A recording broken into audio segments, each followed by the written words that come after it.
What's up, guys? Welcome back to the Jenks Island podcast, the only NFL podcast where you get your takes from a washed-up Division III cornerback and his friends. I'm your host, Grayson Jenkins, joined again by my great friends and co-hosts, Ty and STERB.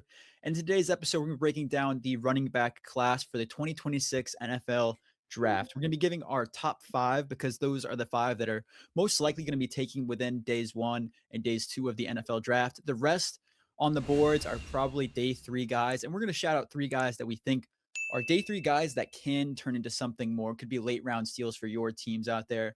So, Sturb, without any further ado, who's going to be your shout out for the day 3 guys?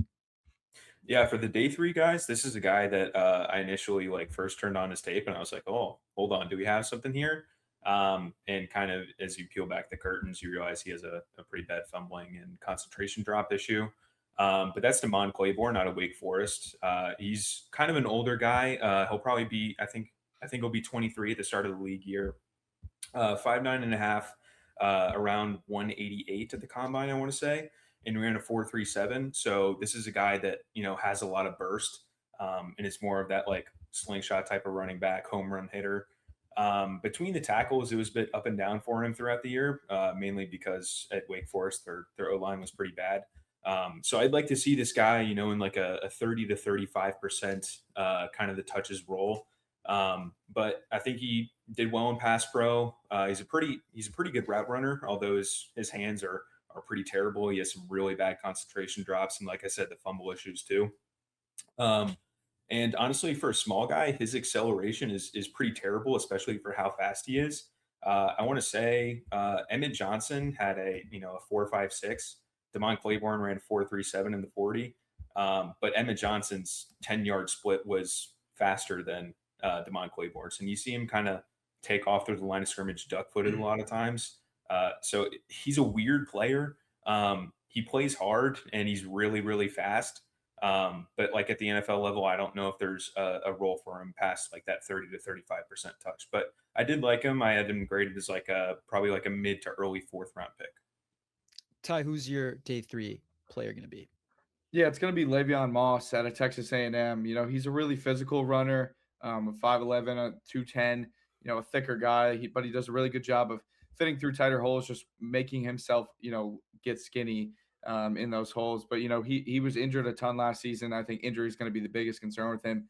He was ramping up. Last year, he had a pretty good year, ramping up to a bigger role this year. Had a really good game against Notre Dame where he had 20 carries, 81 yards, and 3 touchdowns.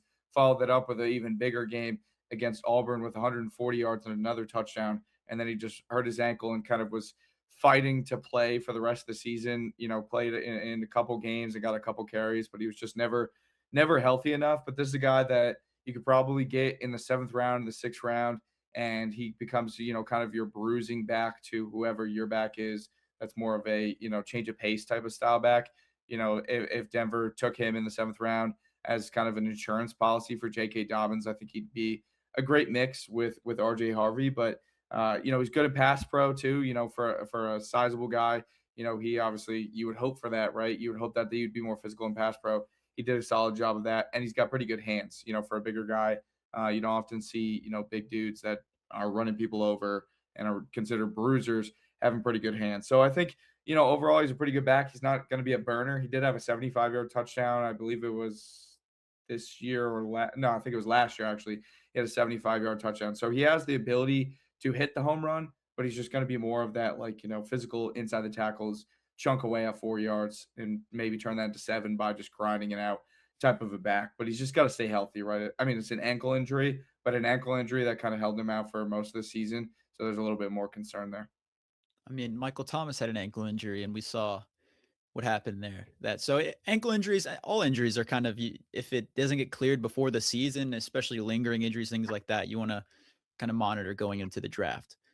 Anyways, moving on, the third guy for our list here is going to be Jamari Taylor out of Virginia. He's a guy that I think has potential, and I'm bringing this up because Virginia plays at UVA, and he did provide them with a little bit of a spark when I was watching them go through their little bit of run towards the end of this college football season, where they had a little bit of potential going into bowls and the playoffs. He was a guy that is very much stockier, older in age and bigger as a running back. Not the quickest guy, but provides you with a bunch of opportunities to break tackles, stronger, especially in the short down and distance situations. I think he's a guy that teams are going to be able to possibly rely on once he gets to the NFL, just because he's going to be overlooked. He's going to be a guy that probably goes in the 5th or 6th round in the NFL draft coming up, and I think he's a guy that will be able to do things on all 3 downs. He's solid in the pass protection game, is an able and capable short down runner, and will be able to break tackles. So I think he's a guy that teams can throw out there, throw a dart at, and he will be able to produce for you in some occasions. So a rotational piece guy that can turn into a bigger role for him on the 3rd day of the NFL draft. But with that being said, getting right into our top 5 players here. At number 5, we have who, Sturb? At number 5, we are going to have, I believe it is Mike Washington. So I'll pass it over to Ty because he was the highest on him here. Ty, you muted. Yep, you caught it. You caught it. I was the biggest thing with Mike Washington, right? That most fans probably know about is that 4.340 that he just ran at the combine. He combines that with a large frame at 6'1", 223. So he just plays the part of an athletic freak, and that shows up on tape too. He's has the power to his game, and I think a lot of that is brought by the speed. He's obviously has a really good takeoff and just at a bigger frame. He's probably got the biggest frame of all of these backs. 6'1", you don't often see backs that big, and then 220. That's he's a massive running back. I think he can do a good job of running inside and outside the tackles. I think, he's better on the edge because he has that speed and he shows the patience to let some of the blockers get in front of him and kind of, pave their way, slowing himself down, which is going to be hard if you're running a 4.3 to slow yourself down when you're picking up that much speed. I think one of the things with him, though, is, he doesn't really demonstrate that one cut ability that we see, with some of these other backs, right? He kind of is a rounded edge guy, a get to the edge, or kind of running a straight line type of guy. He's not the type of guy that is, gonna be able to see a hole, cut back into it, and explode through that, right? He's gonna see the hole and explode. And if he has to cut back, it's gonna be a little bit slower of a process. He's got good hands in the passing game. He was very involved. I think he needs to develop a little bit as a blocker. As a bigger guy, like I mentioned with Le'Veon Moss, right? You want bigger backs to be able to stay on the field and block. And, with him being a good pass catcher, you would hope that, you could keep him on the field and it wouldn't be predictable, right? You could send out 4 guys and keep him into pass coverage if you're seeing a loaded front, right? But he's not a great pass rusher pass blocker. The other big thing with him, 7 fumbles lost over the last 2 years, right? So, NFL scouts, they'll see the speed, they'll see the size, they'll see the hands and some of the physicality there, but it's going to deter them. He's going to have a short leash. This guy has the ability to become, a starting back and a long-term starting back probably in a year or two because of his sure athleticism and power. But if he fumbles once, twice, right, he's going to lose that opportunity. So, I think that he has all of the intangibles in terms of, the athleticism and then just the actual, play on the field with the hands and the production. I mean, he had 1,000 yards last season and added in another 220 on the ground and 9 total touchdowns. So kind of the bright spot for an Arkansas team that was middling, but, can't block and fumbles the ball a ton. And he's not really, a one-cut guy. I think the ceiling for him is a starting back, but he's never going to be that great of a back, and the fumbles will definitely hold him back. But he did have a really strong Senior Bowl. So he is going, the momentum is pushing for Mike Washington to go earlier than he probably would have thought of. I mean, I've heard anything from Todd McShay saying that this guy could go in the first round because of just the pure athleticism to he's probably maybe a second to third round pick at this point. I think before the process, he was probably thought of as a day 3 guy, but when you see someone run a 4.340 and, have such a strong, pre-draft process in the bowl season, that really shoots you up the ladder. So, Sturb, what are your thoughts on him? Yeah, this is a guy I'm not too huge of a fan of. I had him graded similarly to Damon Claiborne, even though they're completely different players. like Ty said, like if this guy gets pushed up into the second round, I would have some very strong reservations about that. He's a very upright guy, which at a taller back you would expect. But something that stood out to me is his balance is actually very, very poor.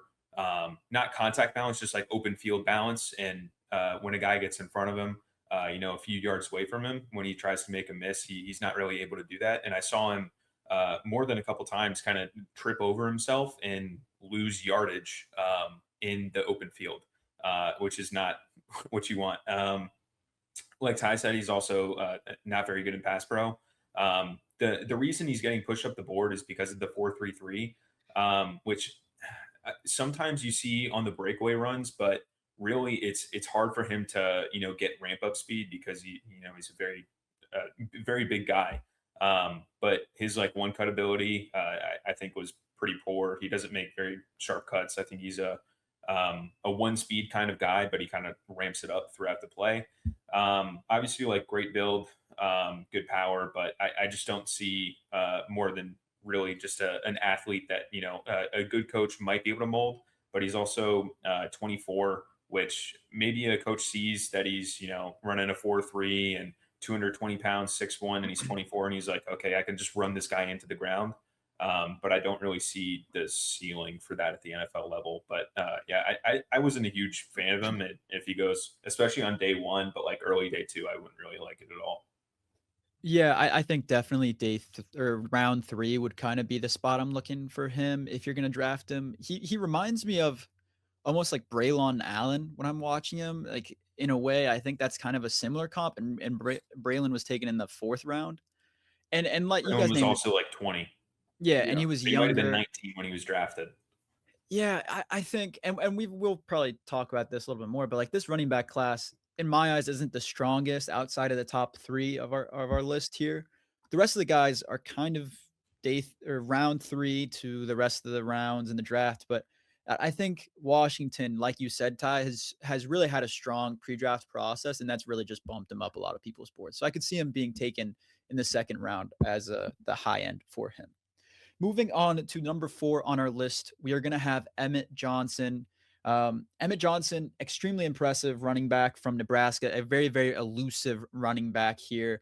Probably one of the most elusive guys in this draft class, in my eyes. I don't remember if he was second in most forced missed tackles. Sixth. He had 68 Sixth. missed He was tackles. very high, and he was very, very productive as well. Had 1,451 rushing yards in the run game for Nebraska, which is an impressive number. And he was used often in the pass game. He can be used in the pass game in the NFL. I think he'll be a solid 3-down back in the NFL. Solid pass protector, although he does get overpowered at times. He's not the biggest guy.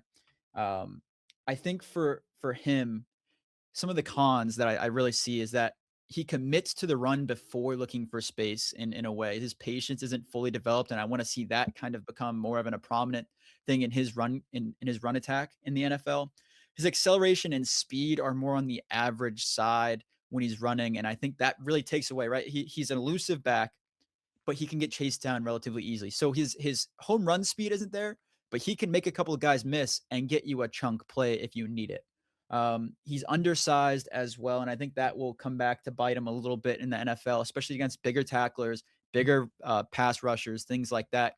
He's going to struggle in moments in the pass game as a blocker because of that. But I think Emmett Johnson really does have potential to be, that second running back in the running back room that can be more of an elusive back when you need a few extra yards. And for that reason, I think Emmett Johnson just ekes over Mike Washington Jr. But I wouldn't say there's a huge gap in between the two. Ty, what are your thoughts?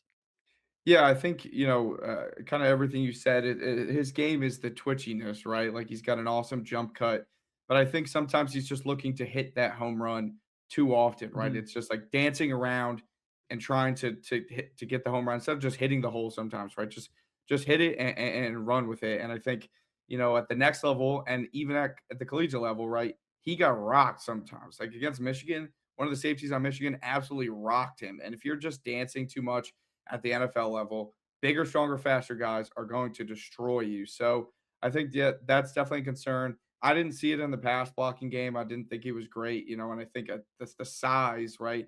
blitzing linebackers are going to run him over at 5'11", 200 pounds, right? He's a guy that you cannot have in the field. It's the same with Mike Washington, right? I would love him in the pass game, but he is a liability as a blocker. So if he's out there, we have to protect the tight end. We have to, we have to get creative with it because we can't rely on him to be a pass blocker. But I think, like you mentioned, the missed tackles are awesome. All the twitchiness. I think that if he can just kind of hone that in and use that, hit the hole and be twitchy and make a guy miss and then get a couple extra yards or, something like that, or then, score the touchdown. But I think with the, lack of the long speed, I think he ran like a 4.57. It was a 6. higher four. Yeah. So wasn't great either. I think that was why he was a little bit lower for me because I think that but then Mike Washington, I had Washington at 5, at 4, Johnson at 5, just because I think between the size and the slower top end speed, I don't know. I don't love it. And I've seen a lot of Denver Broncos fans be like, let's go get Emmett Johnson.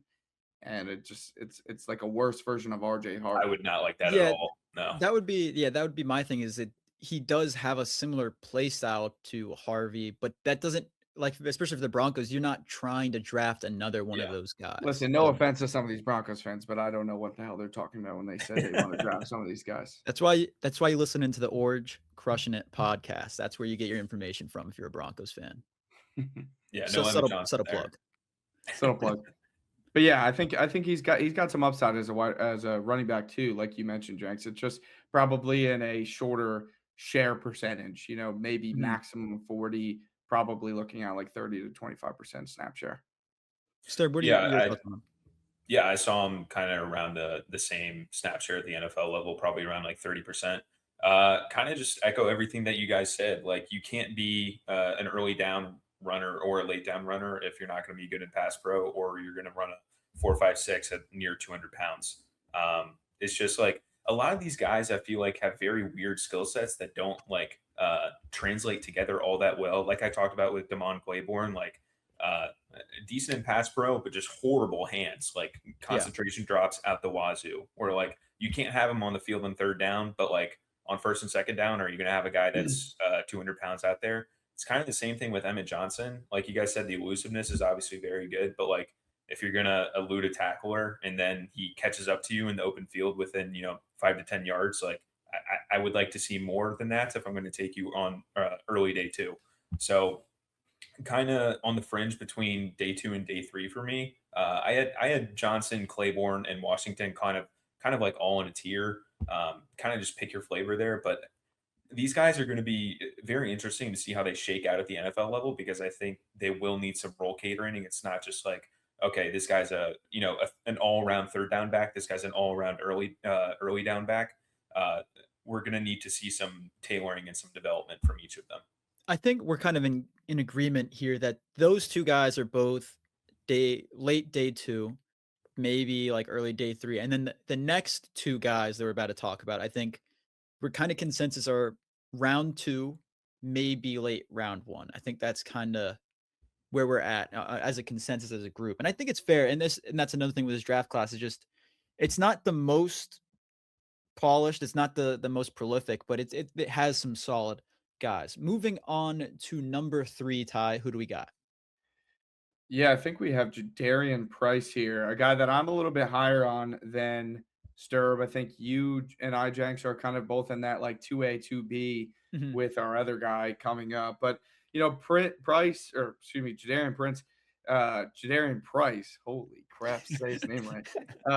He RB2 in college, right? Behind the arguably one of the best running back prospects we've seen in some time. So don't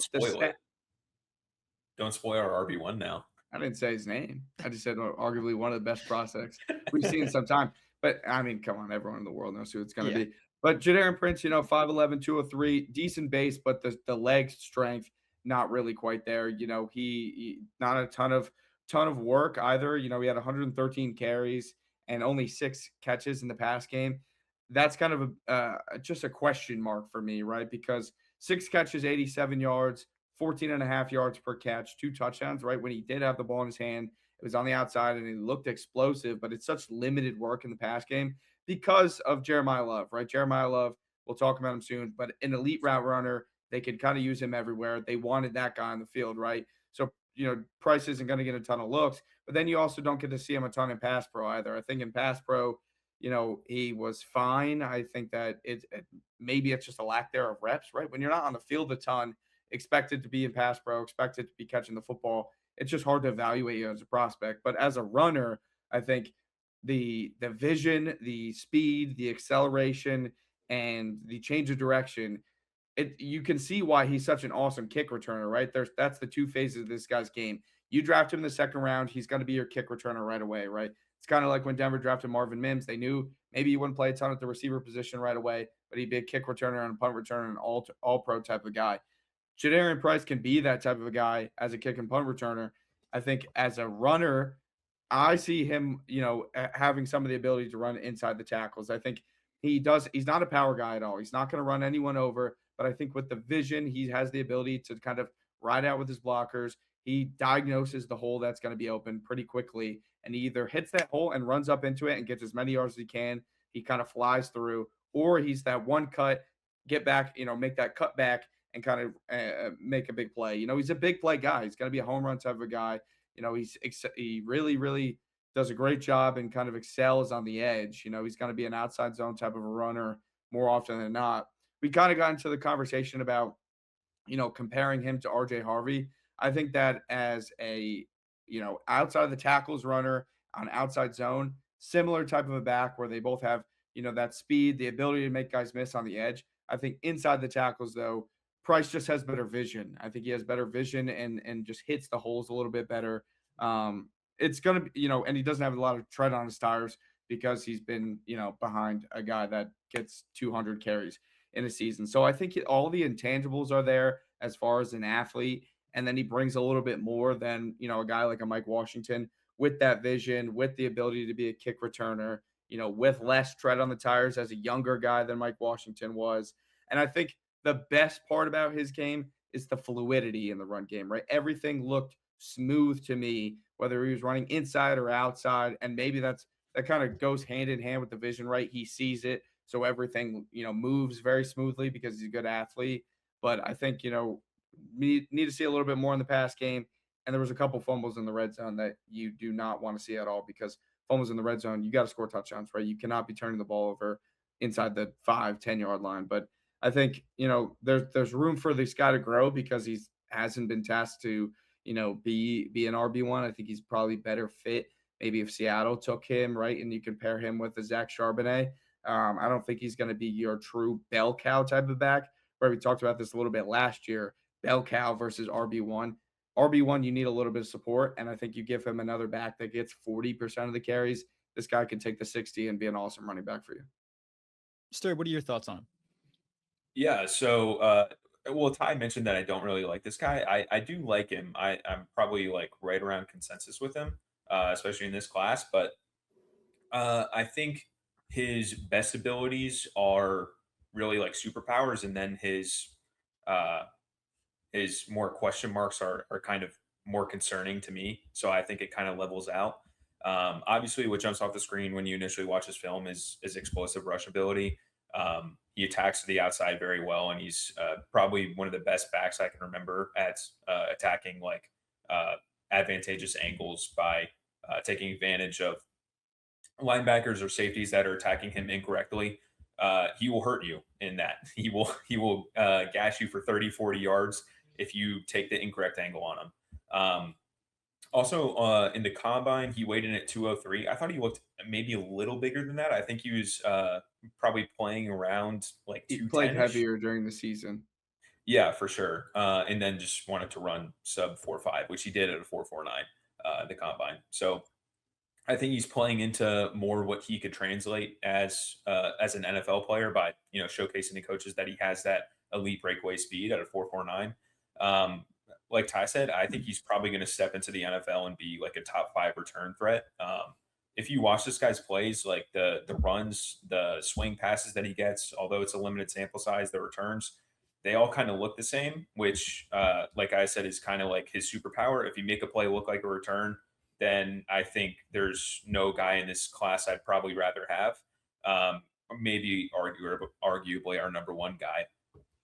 But to me, like if you're gonna have that one trick and you're not gonna be that great in pass pro, which I didn't see from him, it kind of just goes to the rest of this class where you have like a kind of wonky skill set that doesn't project all the way together as like a packaged down and distance or long down and distance back and then short down and distance back.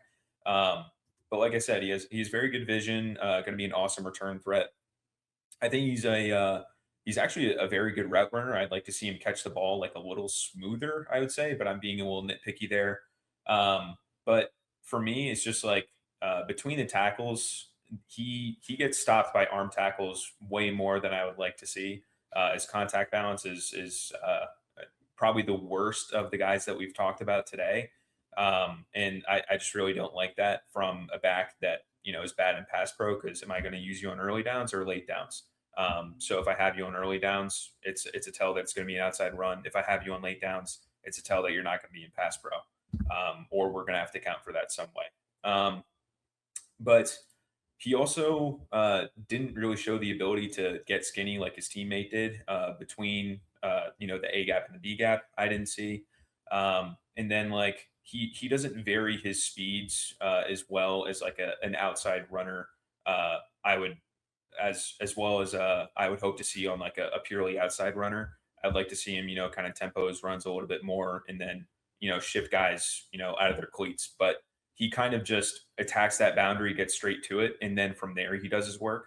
But I would like to see him do more of his work in the open field before he gets to that boundary. But to me, I did really like him. I'd be pretty comfortable taking him, middle of day two, which in this class is, good enough for RB3. Like we said, maybe weaker class, especially in that like RB2 to like RB8 range. But yeah, I didn't hate him. Yeah, I like Jadarian Price a lot. Wow, we're all saying that. We're all doing that. But anyways, I really like Jadarian Price a lot here. Um, I will say I think his ability as a returner bumps up his draft stock so much after what we saw Rashid Shaheed do for the Seahawks, especially if you can use Price as that RB2 in a double-headed monster. Like you said, Ty, him paired up with a guy like Charbonnet, that would be a really, really fun pairing because you can use Charbonnet more in between the tackles and on a short down and distance, and then Price comes in and does everything else if needed. And I think that is becoming more and more prominent in the NFL. We're seeing more boom and zoom type offenses and backfields across the league. And I think if you can put him into that situation, that's the best situation for him to succeed. And I think you can find that in round 2 of the NFL draft. And I think for that reason, he's going to be a round 2 pick. But yeah, just echoing everything else you guys said, I think he's really, really great at finding the edge. One of the things my dad said, when I was a youth football player and I was still a little bit quicker than everyone else because I was so small and everything, is just get to the edge and you can get up the rest of the field and beat everyone else because of poor angles, things like that. And he does a great job at that. And you see that all across his tape. And I just want to see him improve in between the tackles, a little bit in the pass pro game, and just be used more in the pass game because I do think he's capable as a receiver, but I want to see him be used there a little bit more. And the fumbles, just clean those up. And I think he can really be a solid running back in the league. Moving on to number 2, STERB. Who do we have? Yeah, we have Jonah Coleman here. We all kind of like him on the podcast. I think Jenks and I had him at 2, Ty had him at 3. But obviously, this guy, like you just read off his measurables and you kind of exactly know what you're getting here. He's 5'8.5", 227, I believe he weighed at in the combine. No, he weighed in at 220. Did nothing but the bench with 22 reps there. Gotta love that. But obviously, this is a slower back. Not going to have that like same speed as like a Damon Claiborne or Jadarian Price here, but super super reliable. Pretty good contact balance. Probably one of the best in this class. Change of direction in short areas, especially at his weight, I think was very impressive. One thing I'm looking for in running backs is how do you look immediately before, between, and after the line of scrimmage. I thought he did really good at that, especially considering his size and natural low center of gravity. But like I said, like great contact balance. He's great at breaking tackles. In the pass game, he's kind of like an unknown. I don't know if he's going to get used there at the NFL level, but he doesn't really slow down at the catch point. I think he looks pretty smooth catching the ball. Um, but for his cons, I said like obviously lacks burst and high end speed. Not going to be that at 5'8", 220. But and then the vision could be a little better. Like I said, I think his change of direction in short areas is pretty good, but sometimes you see him being a little too patient and waiting for a hole to happen when it actually has already happened. Again, anticipation, vision could be a little bit better, but for this guy, it's just like I think the ceiling is like a David Montgomery sort of player, and if the ceiling is David Montgomery, then where do you take this guy? Is the main like drawback with him, but I liked him enough to have him at RB2 in this class, and I'd be comfortable taking him day two. So yeah. Ty, what are your thoughts? Yeah, I kind of had him in that 2A, 2B type of situation with Price because I think they're different backs. I think Coleman's more of that pure power type of guy. I liked his patience. I liked his vision. The leg drive, right? He's always, driving to gain extra yards because he's so powerful, because he's got that strong base, right? 5'9". He played at 228 during the season, obviously weighed in at 220 during the combine. I thought he had good hands, again, with some of these bigger guys, talked about this with Le'Veon Moss.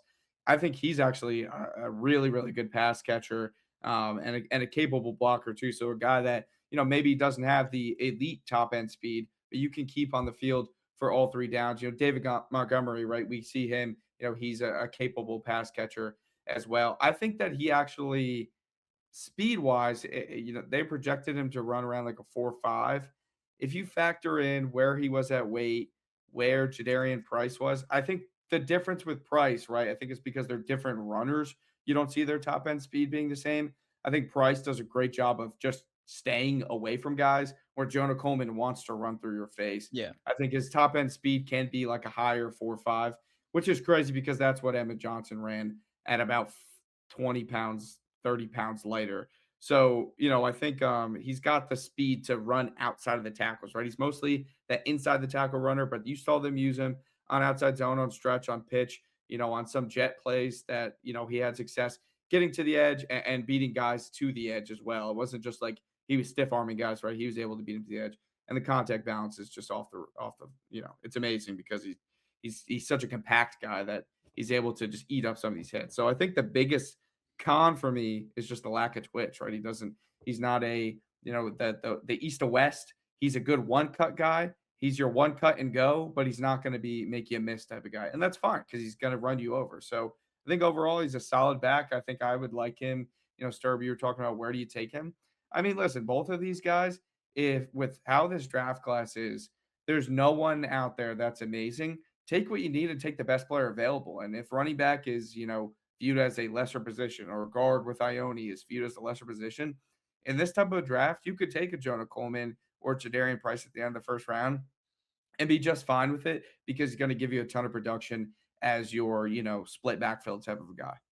Yeah, no, I couldn't agree more. And like you said, Ty, the biggest con is that lack of suddenness and the horizontal elusiveness in the run game. If he can somehow develop that with a running back coach in the NFL, I think this guy could truly be like That's a his blood. yeah, yeah. I mean, that would be nuts, but I just don't know if you could do it. I will say I think one of the things that's very, very impressive about him is his willingness and strength as a pass protector. You saw it against Sonny Styles. He flipped Sonny Styles, who's being regarded as a top 10 pick as a linebacker and potentially like the next Fred Warner kind of prospect. And I will say he only had one fumble in 4 seasons. I think that's a really good stat for him as well. I saw that he had zero. He might I have had saw I zero saw lost. one. Yeah, I it's think it was probably 0 0 loss, lost and one where he fumbled. But yeah, I Jadarian think Price, I don't think lost any either. So, but like it's still a fumble. yeah, losing the ball. But yeah, I think that again, similar like you said, Ty, for Price, if you put this guy in an RB 1-2 double-headed monster and he's the more of the boom guy versus the zoom guy, he could immediately be very, very productive in an NFL offense, especially for fantasy players out there in short down and distance situations, i.e. the end zone. And I think he is a guy that should be on the lookout for a late round one pick surprise. Moving on to our number one spot, Can anyone guess who it is? Yes, everyone out there, it's like Mickey Mouse Clubhouse. It's going to be Jeremiah Love from Notre Dame. I think Jeremiah Love truly is one of the best prospects we've seen in recent years. And I would say that I would take Jeremiah Love over Ashton Genty. And I'm comfortable saying that. And I'm not sure how many people are. I think that's a pretty normal take, but Jeremiah Love does it absolutely everywhere across the field. He's great in the pass game. Dan Orlovsky came out and said today that he could be a guy that could be like Christian McCaffrey and run a lot of slot reps for the Titans is who Dan Orlovsky was talking about, and I could see that as a great spot fitting with Cam Ward. He's also has great contact balance, great athleticism, great twitch in the run game. He can hurdle anyone. He can juke anyone out of their socks, and he's a guy that can also has great hands to go along with that route running ability. In the run game, quick as hell. He's fast. He ran a sub 4.4 40, which is exactly what I want to see from a guy like him. He is only 20 years old. Yes, Ty, Sturb, and I were absolutely mind blown when we discovered that before this pod. 20 years old, and he's doing all of this. Was the most impressive running back I've seen in college football in the last 2 years. And I think, in my opinion, he should be in a normal season be the number one NFL pick or the number one overall pick in the NFL draft. Of course, this year it's going to be Mendoza because of the needs that the Raiders have, needing a quarterback so badly. But Jeremiah Love is just ridiculously talented. And I guess for some cons, I could say that he's not the most impressive pass protector, but I think he's capable in that. But I really don't really see many cons for him. I think I'm a huge Jeremiah Love fan. I wanted him to come to the Saints, but it became very apparent after the combine he was not falling to 8. So the Saints had to go get Travis Achan to be their running back. Ty, what are your thoughts? Yeah, I mean, this is what I talked about. When Price wasn't on the field a ton in the passing game, it's because this guy could run routes like a slot receiver, right? And they used him in that way sometimes, and then that's probably how they can use him at the next level, like you mentioned, like a Christian McCaffrey. So he's an elite threat in the receiving game. There needs to be some work in the pass blocking. I think it's just because he's not the biggest dude, right? He Yeah. has a little bit more of a slender frame that transfers into his running, right? He doesn't bring a ton of power, and I think a little bit of that because he runs a little high. We talked about this with Mike Washington. I think he does a similar thing where he runs a little bit high, so he doesn't bring a ton of the power and the explosion. But he's such a patient runner. He does a great job of tempoing, which is something that you wanted to see with Jadarian Price, right? That's something that Price could take from him is how to tempo. And when he tempos, it's always to make a guy miss, right? It's a tempo down, do some crazy spin, hurdle a dude, juke him out, right? He really, really great patient runner. And then when he does have the patience, right, he hits the hole really hard because he has so much burst and top end speed. Just the other con that I had for him, sometimes I just want to see him hit the gap. Sometimes I think he can be a little bit too patient. It's a little bit of that fluidity that I see more so with Jadarian Price, where he knows where he's going to hit it. Like he sees it immediately, right? He's got great vision. He sees it, he hits it, boom, it's fluid. With him, I think he slow plays a little bit. It's almost like that Le'Veon Bell slow play a little bit. So I think if he can, just start to hit gaps sometimes and just accept that he's going to get 5-6 yards instead of thinking, how can I turn this into 80? But I mean, we're nitpicking, right? This guy's a wide receiver playing running back who has a freak athlete and can, do it all. So he's, yeah, I definitely would take him over Genty just because I think he's a better route runner and, just a more elusive back. Stir, what are your thoughts? Yeah, I'll start with the cons because there are, just fewer of them. I think he's best when he's, mostly linear and you're trying to get him to hit a home run, kind of like Ty said. Like you guys said, average pass pro. And then his decel could be a little better in the open field. Like he's often, trying to tempo and jump over a guy rather than, trying to make a guy miss at like a full stop in the open field. Maybe he has a thinner lower half, but that also could be just him running upright most of the time. But yeah, when I mentioned like tempoing, especially through the line of scrimmage, you guys could probably foreshadow that I was going to fall in love with this guy. No pun intended there. But his burst just before, through, and right after the line of scrimmage is uh, the best of any back we will probably ever watch. He's able to kind of, hang his legs and be patient horizontally and then just burst through the line of scrimmage before the linebacker's even able to get a read on what he's doing. I thought his vision, obviously, to do that, you have to have pretty good vision. So his vision is great. Which you guys said, great receiver. I don't think he's quite on the level of receiver as compared to as consensus has him as. But honestly, I think he's probably the best runner that I've ever scouted personally. I would easily take this guy over Genty. Like, obviously, doesn't have that contact balance, but the burst through the line of scrimmage is just second to none. And if this guy's getting a couple 5-6 yard carries there, but then he just breaks 2 or 3 in a game, like I can kind of live with that. And I kind of talked about this with Jadarian Price, like uh, his burst, Love's burst while getting through the hole. He's able to do that probably because he's so linear as a player, but he's able to do that while he gets skinny through a hole, while he's bursting through the line of scrimmage, and it's just kind of unlike any other back I've seen. He's probably stepping into being like a top 3 running back at doing that at the NFL level, and that's something I just love to watch. It's something that I always look for in a running back, and it was like that.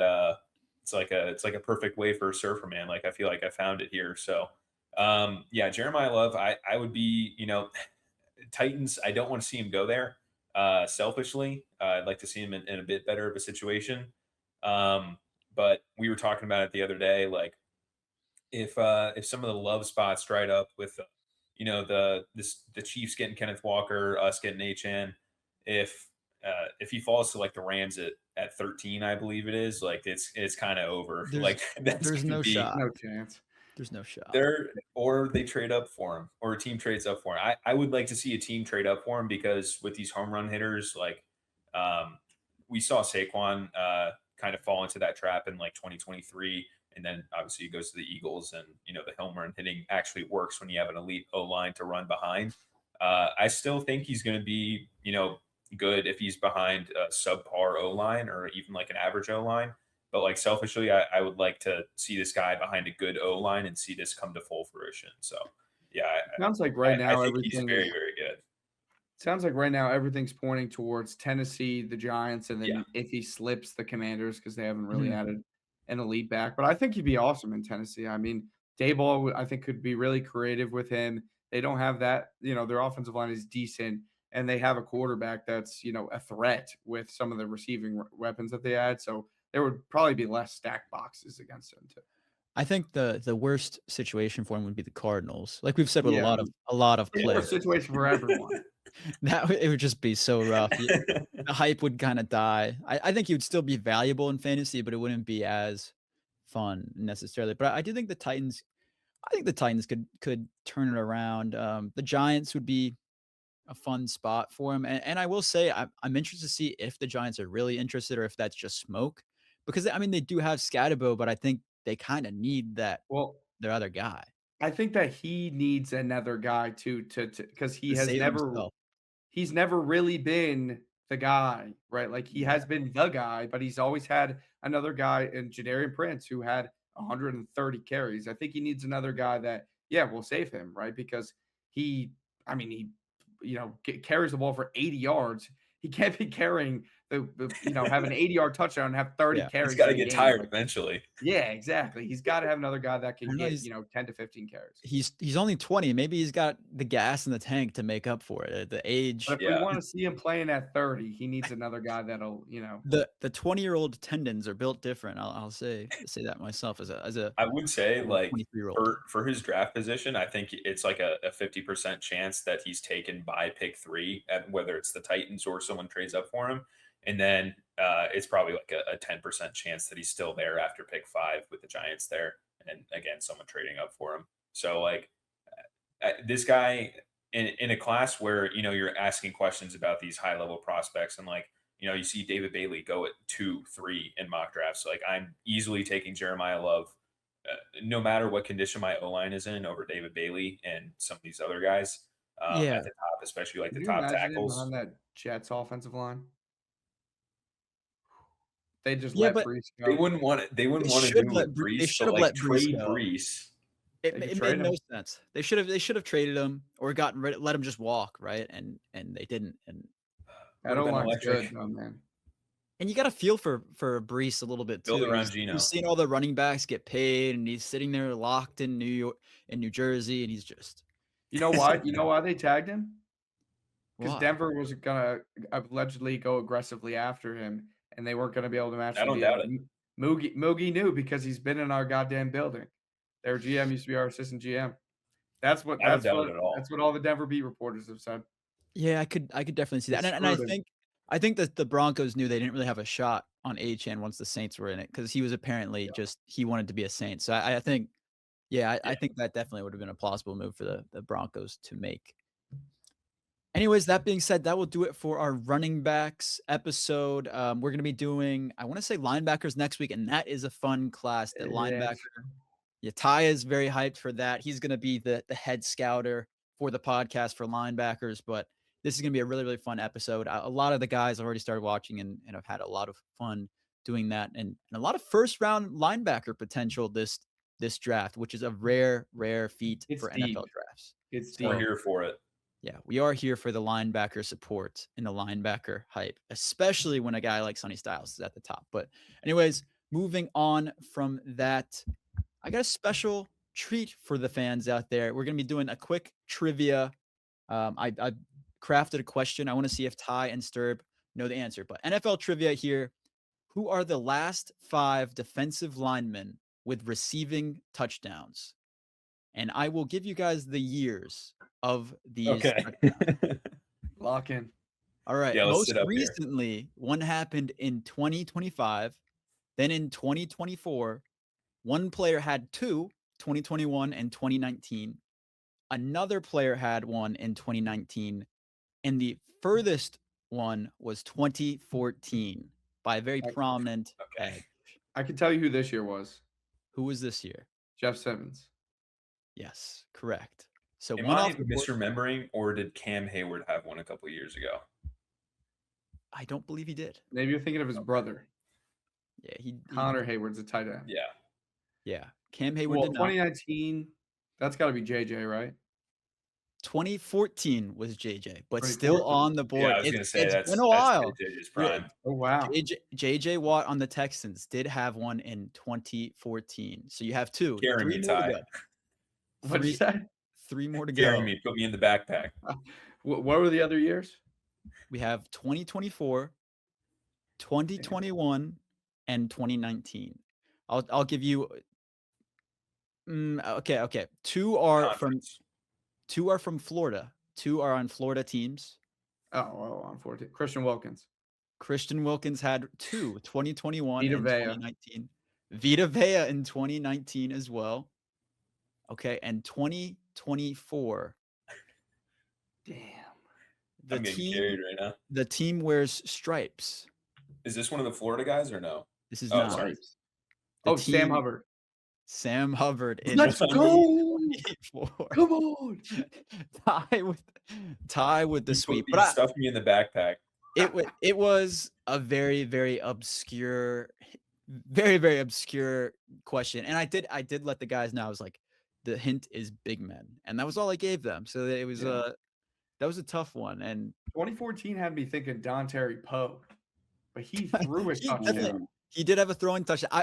I was so originally it was going to be the last, like, I think I had it last 7 defensive lineman touchdowns, and then it was like a mix of rushing and passing. And I didn't really want like rushing to be included because that's kind of like you're just handing it off to a fullback. You mean like offensive touchdowns, right? Like Yes, offense,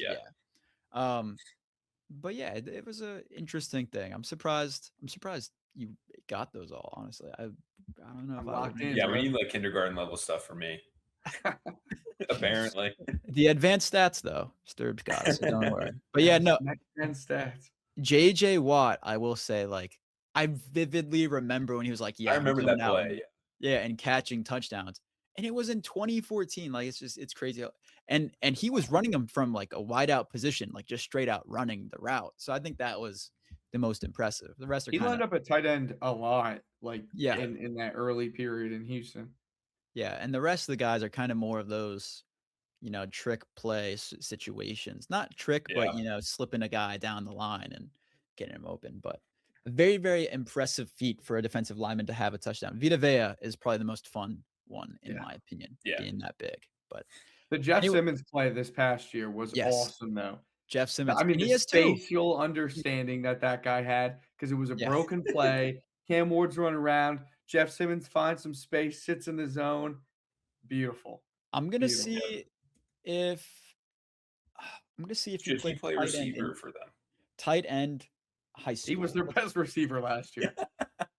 Don't hate on Alec Iomanner, my dynasty stud. Don't hate. Hubbard definitely had to have been a tight end, because that dude, he weighed like 240. Hold on, I just checking to see if Jeffrey Simmons was a tight end in high school. Is this the right Jeffrey Simmons? No. Oh, Simmons is crazy. Nah, that's hilarious. I actually 6'5", that's him. This is him. Nah, that was actually hilarious. But I was just trying to look to see if he played at tight end, and that was the first thing that came up. Anyways, definitely not the right Jeff Simmons. Are you sure? It kind of looks like him in a way. I could kind of see it. Similar. Haircut, yeah, maybe it's. Sure, Anyways, that will do it for a running backs episode. Make sure to tune in next week when we do our linebackers episode. Draft is coming up. We're almost a month away. Next week we will be a month away, so keep your eyes peeled for all of the Jenks Island content, as well as the Orange Crushing It pod and the Curd Heads pod coming out almost every week. I think you guys have both been grinding those out, and that's a lot of fun. STERB and I are going to try to figure out a good time to get some Saints content finally. It's been tough. I'm doing the CPA. STERB's been working a whole lot, so a lot of things going on, but a lot of content coming your way from the Jenks Island podcast, so keep your eyes tuned. You know where to check us out on social media and wherever you get your podcasts at Jenks Island. We'll see you guys next week.